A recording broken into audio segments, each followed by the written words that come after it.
முந்திரி காட்டில் பதுங்கிய கொள்ளை கும்பல் தலைவன் என்கவுண்டர்.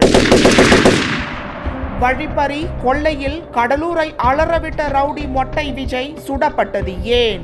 கடலூர் அருகே லாரி ஓட்டுநர்களை தாக்கி வழிப்பறியில் ஈடுபட்ட கும்பலை சேர்ந்த புதுச்சேரி ரவுடி விஜய் போலீஸ் என்கவுண்டரில் சுட்டுக் கொல்லப்பட்டார். வழிப்பறி சம்பவத்தில் தொடர்புடைய மேலும் 5 பேர் கைது செய்யப்பட்டனர். கடலூர் அருகே உள்ள ஆணையம்பேட்டை தனியார் ஓட்டலின் அருகே விழுப்புரம் நாகப்பட்டினம் தேசிய நெடுஞ்சாலை ஓரத்தில் நேற்று அதிகாலை 3 மணி அளவில் மயிலாடுதுறை மாவட்டம் சீர்காழியை சேர்ந்த பிரபு திண்டிவனத்தில் இருந்து கருங்கல் ஜல்லி ஏற்றி வந்த லாரியை நிறுத்திவிட்டு தூங்கியுள்ளார். அப்போது 2 பைக்குகளில் வந்த 6 பேர் கும்பல் லாரி ஓட்டுநர் பிரபுவிடம் கத்தியை காட்டி மிரட்டி அவரிடம் இருந்த 3000 ரூபாய் பணம், டார்ச் லைட் மற்றும் செல்போனை பிடுங்கிக் கொண்டு அவரை தாக்கிவிட்டு தப்பிச் சென்றனர்.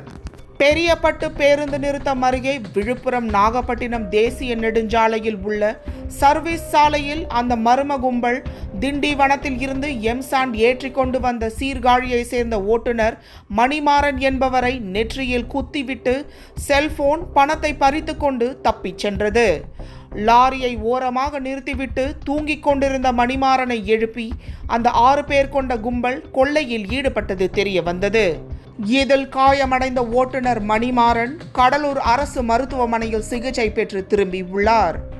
மேலும் அந்த கும்பல் புதூர் கிராமம் அருகே நடந்து சென்ற அதே பகுதியை சேர்ந்த காளிமுத்து என்பவரை தாக்கி அவருடைய செல்போனை பிடுங்கி சென்றுள்ளது.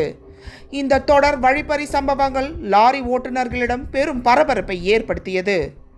கொள்ளை வழிப்பறி குறித்து புகார்கள் கிடைத்ததும் தனிப்படை அமைத்து கொள்ளையர்களை பிடிக்கும் நடவடிக்கையில் போலீசார் ஈடுபட்டனர். கடலூர் மாவட்டம் புதூர் முந்திரிக்காட்டு பகுதியில் கொள்ளை கும்பல் பதுங்கி இருப்பதாக போலீசாருக்கு தகவல் கிடைத்தது. இதையடுத்து அங்கு சென்ற போலீசார் பதுங்கி இருந்த 6 பேர் கும்பலை மடக்கி பிடிக்க முயற்சி மேற்கொண்டனர். அப்போது வழிப்பறி கும்பலை சேர்ந்தவர்கள் போலீசாரை அரிவாளால் தாக்கியுள்ளனர். இந்த தாக்குதலில் 2 போலீசார் காயமடைந்தனர்.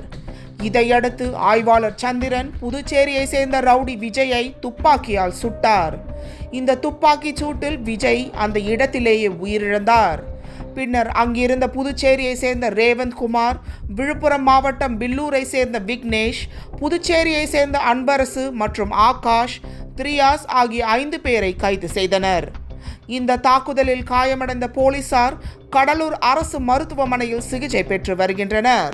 சுட்டுக் கொல்லப்பட்ட ரவுடி விஜய் மீது கடலூர், விழுப்புரம் மற்றும் புதுச்சேரி மாநிலத்தில் கொலை முயற்சி, வழிப்பறி, ஆயுதம் வைத்திருத்தல் உள்ளிட்ட 30க்கும் மேற்பட்ட வழக்குகள் உள்ளன. தமிழ்நாட்டில் ரவுடிகள், கொள்ளையர்களின் கொட்டத்தை அடக்க போலீசாரின் அதிரடி வேட்டை தொடரும் என கூறப்படுகிறது. இது ரவுடிகள், சமூக விரோதிகளுக்கு அச்சத்தையும் பொதுமக்களுக்கு நிம்மதியையும் தரும் என்று எதிர்பார்க்கப்படுகிறது.